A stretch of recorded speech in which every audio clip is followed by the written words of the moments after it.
When you strip everything back, the most magnetic thing about you is the part you don't edit for approval. Being true to yourself isn't about being loud or bold or endlessly confident. It's about being honest enough to show up as you are even when that feels a bit risky. Most people never realize how freeing that is until they try it. Sometimes the smallest act of honesty is the biggest act of courage. Saying actually I don't like that, or I'm not sure, or this is who I am can feel tiny, but it's the beginning of a completely different way of living. Studies from the University of Cambridge found that people who act in line with their values experience lower stress levels and higher life satisfaction. Not because life gets easier, but because pretending is exhausting. Alignment is calming. Pretense is draining. Think about the moments you've felt most you. They're usually simple. Laughing too hard at something silly. Talking about something you genuinely care about. Not pretending to like a hobby just to fit in. Those moments are clues. They're pointing you back to yourself. They're reminders that the real you is already enough. Being true to yourself doesn't mean you never adapt. It means you don't shrink. You don't twist yourself into shapes that don't fit just to be accepted. The right people don't need you to perform. They just need you to be present. And the wrong people will always want more than you can sustainably give. Here's something reassuring. Most people are far too busy worrying about how they're coming across to judge you as harshly as you imagine. That awkward moment you replay for days. They forgot it in minutes. Humans are wired to overestimate how much others notice us. Psychologists call it the spotlight effect, and it's wildly inaccurate. So give yourself permission to relax a little. To speak the way you naturally speak. To dress in what feels comfortable. To say I don't know or I'm not into that without apologizing for existing. You're not meant to be a polished version of someone else's expectations. You are unique, you are you. And here's another fact. People who express their true preferences, even small ones like what food they like or what music they enjoy, are rated as more trustworthy and more likable. Not because they're perfect, but because they're real. Authenticity is surprisingly attractive. Here's a thought that helps. When you're not being yourself, you're not actually protecting anything. You're just delaying the moment you realize you deserve to be accepted as you are.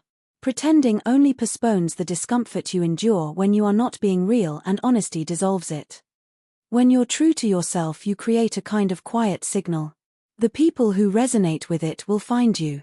The ones who don't were never meant to stay. Authenticity is a filter and a magnet at the same time. It clears the room and fills it with the right people. There's also something powerful about consistency. When your words match your actions and your actions match your values, people feel safe around you. They know what to expect. They know you're not pretending. And that safety is the foundation of every meaningful friendship. But let's be honest. Being yourself isn't always easy.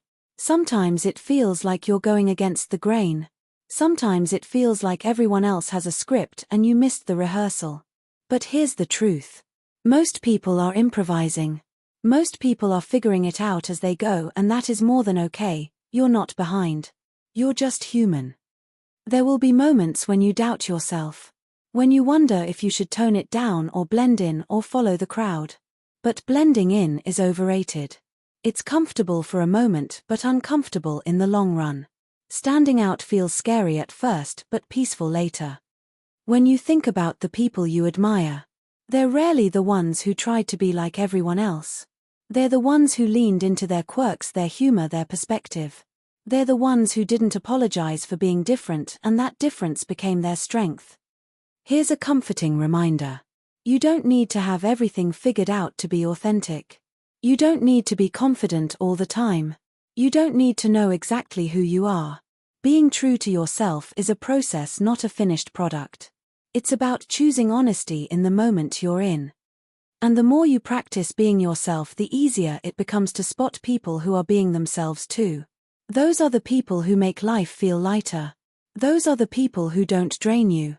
Those are the beginnings of real connection. So take a breath. Drop the performance. Let yourself be seen in the way that feels right for you. You don't need to be perfect to be genuine. You just need to be honest. And that honesty is the foundation for every friendship that lasts. Being true to yourself isn't just a personal choice. It's an invitation. It tells the world this is me, and it gives others permission to be themselves too. That's how real friendships start. That's how they grow, and that is how they will last. I hope you enjoyed today's video about being true to yourself. Please like, comment and subscribe to my channel, it would mean a lot to me. Be happy. Be healthy. Live longer. See you next time.